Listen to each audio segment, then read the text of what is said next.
I'm Angela Crowley here with Neuroplasticity in Action. Quite honored to have with me here today Dr. Pat Buchanan, author of Amazon's best-selling book, Relieve Your Pain. Uh, you're Welcome, s- Pat. well, thank you, Angela. It's so great to be here with you. And yeah, as you know, you can just call me Pat. And I'm so grateful to be here with you, Angela. We've known each other for many years, and I'm just so honored to be here with you as one of the top experts in the country and around the world in Pilates and gyrotonics, and you're an expert um, body worker and Feldenkrais teacher and just do amazing things. So appreciate the conversation. Thanks so much. We've been brainstorming for as long as I can remember. Yeah, it's been quite a while. So I am so excited to share with the audience your book.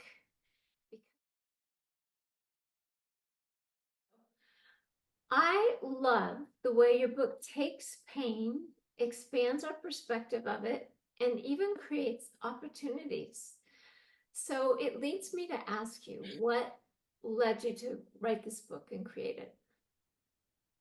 Thanks for that introduction, Angela. I really appreciate your understanding of my purpose with this book. Uh, I think we both understand there is a lot of pain in the world. People are hurting in many ways, and regardless of the cause of the pain, it all shows up in the body. And so if we can do things that change how we're engaging with our body, how we become more aware of what we're doing or not doing that affects our pain, then there's many possibilities for moving past the pain and into a more loving and joyful life. That is such a gift, just that statement, because I think we tend to think of pain as like, my knee hurts. And so there's something wrong with my knee. I need to go to the doctor or to someone to make the pain go away. Can you give me a shift on that take? Sure. There are many times when it is helpful and beneficial to see a physician or another healthcare provider or someone else to support us when we are dealing with pain. But oftentimes, there are things that we can do that to figure out what it is that's really causing our pain and how we might change just a simple little action that we do routinely once we're aware of it to change that pain. Some pains come on rapidly, as we're both aware. I was watching a couple of basketball games Mm. over the weekend, and at least watched two women basketball players uh, get injured, one either an ankle or knee and the other a knee. And those are bam, bam, you say, oh, well, you can point to that as the cause. But oftentimes it's the daily habits we do. One example that I think of often that contributes either to our knee pain and as well as back pain is the tendency that a lot of people have, I think especially women, to stand with the knees locked out. When they Mm. lock out the knees, that changes the alignment of the skeleton. It changes the positioning of the knees. It alters the pressure that's happening on the knees when you lock them out. You're shifting that alignment and putting pressure on different parts of it. You're also tilting the pelvis, like as you know, tilting it forward, which increases the curve in the low back and often causes back pain. So when people become aware of this, and if they change that habit of standing with the knees locked out to one in which they stand with the knees softly straight, then it normalizes or balances out the pressures on the knee, and it changes the position of the pelvis and decreases that curve in the low back. And oftentimes people have their back pain just go away just from that one simple shift. And that over time, that shift in that behavior can also impact the long-term health of the knees. So there are things that we're doing, and it requires being aware of those things, right? Uh, So where does awareness fit in to the picture? I think that's one of the first steps in in relieving pain and avoiding pain, as well as leading the best lives we want to lead. You have to be aware of what's going on in your life. We have to pay attention to what we're doing and how we're doing it and what it feels like and what sensations we're picking up and what thoughts we have going on through our head and all and the exact and the details of the actions that we're doing. This seems like work, but it's like it's what we had to do when we were learning growing up. And sometimes we were just so motivated and excited about learning, we didn't necessarily realize how much intention and motivation we were bringing to it.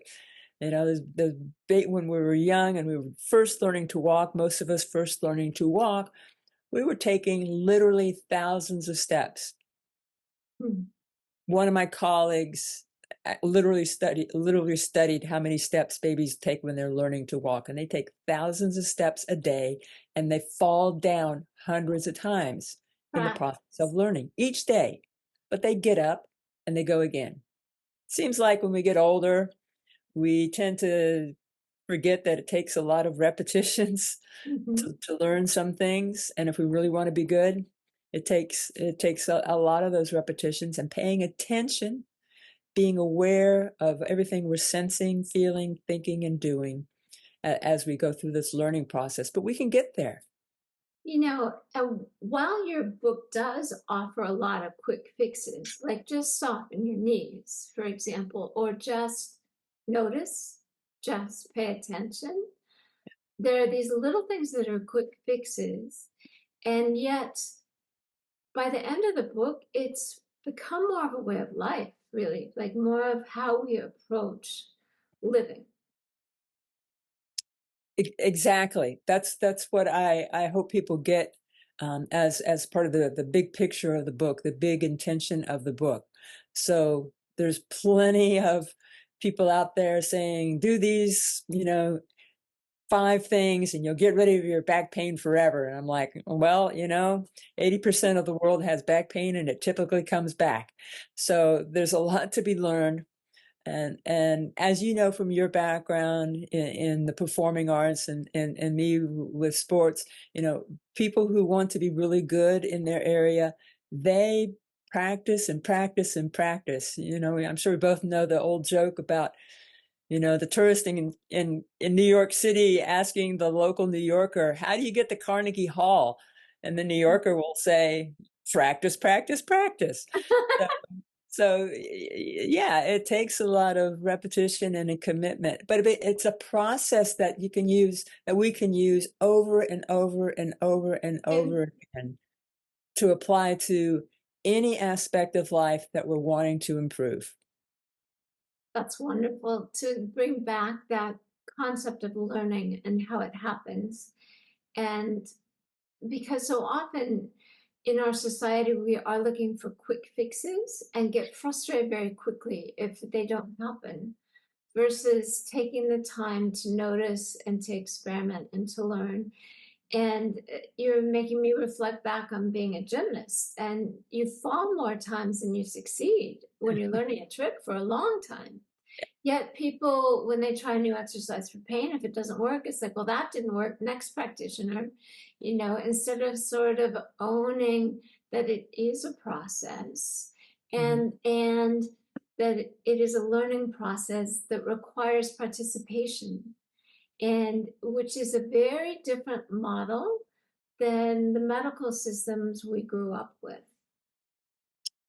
Right. And I think there's a lot more pressure on our healthcare system now to uh, treat people's pain and their difficulties as quickly and efficiently as possible. And there are for various reasons, and there's amazing things that our healthcare system can do. There's amazing life changing, life saving surgeries and treatments that are out there. But some of these conditions, like you were just saying, it takes a commitment to a process of change that doesn't necessarily fit in with our medical model in this country. So I think it's important for people to understand how they can take control of their healing and their recovery and partner with others who can support them in the process, and not just be someone who goes in and says, can you please fix me or give me a pill to cover up my pain. I I think we both attract people who aren't willing to do that they understand that there's other greater possibilities for them than just that. Yes, yes. So in your book, one of the things I enjoyed is that it feels in the beginning like you're sitting next to me on the sofa, supporting me every single step of the way. And as I progress through the book, I become more aware and more in tune with what I'm doing as sort of a natural effect of having gone through that process. By the end of the book, I feel empowered to be independent in terms of how I'm managing myself in relationship not only to my pain, but in terms of how I'm thinking about my pain, myself, the world around me, other people. Can you please give some examples of how you tangibly do that in your book? Well, thank you for conveying that I was successful in my intention. I really did want it to feel like a personal uh, uh, encounter. You know, I've set aside my academic career where I would not be writing so informally and so conversationally as I am in this book, but I also been using that academic, those credentials on all that information I've acquired over the years to create that setting as if, you know, you and I were sitting next to one another in the same room, having a conversation, and me being your guide on the side, just helping to evoke from you your ability to tap into your embodied wisdom and become aware of all the possibilities that are within you. Just need a little direction to know where to look, where to find it, how to explore and figure it out, and to identify what's the best approach for you, for the reader, at that point in time, given where that person is at with the resources they have available to them at that time. There's no one fits everybody approach in this book. There's no protocol. I guide people through, I call them awareness explorations. You know, I draw on my work, my training, my experiences as an athletic trainer and physical therapist, and as someone who studied the teachings of Moshe Feldenkrais, and person who I've studied dynamic systems and human performance and development of behavior, and pulled those together and combine them with you know, an awareness of just all the forces that come together to support us to be the best that we can be, particularly when we're willing and we're motivated and we're open to learning more. So it's exactly the intention I had in mind, Angela, to empower the person to recognize their own ability to learn and expand the possibilities for their lives, and to have a process that they can apply in many situations and go deeper and deeper and apply in different areas of their lives. You happened to mention behavior as you were talking. And when I see someone come in pain, it's not only in how they're managing that part, right? But it's in their whole being. I see it in their face. I see it the way they're managing themselves. Often their temperament has been affected. And can you speak to that about how it really takes over the whole of us and what that can do in terms of chronic pain also? Yeah, it's one of the I, I think it's one of the if you will the top of mind, if you will, examples of how everything is related when we're in pain. I mean, you know, I have great respect and admiration for people who deal with chronic pain. I fortunately, at least so far, have not had that situation. I have had my bouts of pain, but I know it affects affects our self-image. It literally will alter the way that our neurons are firing throughout our body. It'll change the patterning of the way we're making sense, we're coordinating those the interactions among the neurons in our brain as they communicate with the different areas of our body.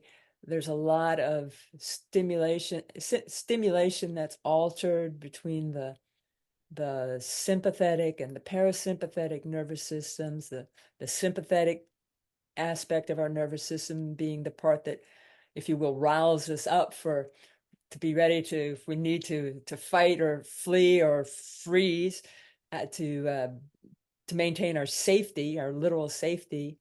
And that affects our emotional state. I think it's why, I know it's true for me when I'm in pain, whether it's a mental, a physical or an emotional pain. I know my tendency is to get really defensive and angry, and I'm ready. I tend to be one who's ready to fight, and I don't really mean it. It's just what has been my habitual response with my sympathetic nervous system. But I also know there are ways to engage the parasympathetic nervous system, which is our let's pause, let's reset, let's rest, let's regenerate, and from that state create all more effective ways of dealing with this. But all of those will influence our emotional state, our actions, it's our ability to tense up and carry a lot of unnecessary tension, which tends to exacerbate pain. So as we become aware of what we're using, the four words I know you're familiar with, what we're sensing, what we're feeling, what we're thinking about, what we're doing, how we're actually doing things, it's all related. And we can approach these aspects from different perspectives. We can use our breathing.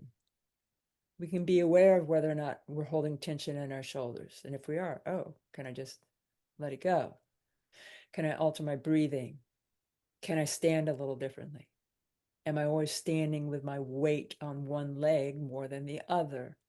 It's all kinds of things we can notice, and small changes, small steps we can take to alter what we're doing and bring down the pain and bring up the well-being.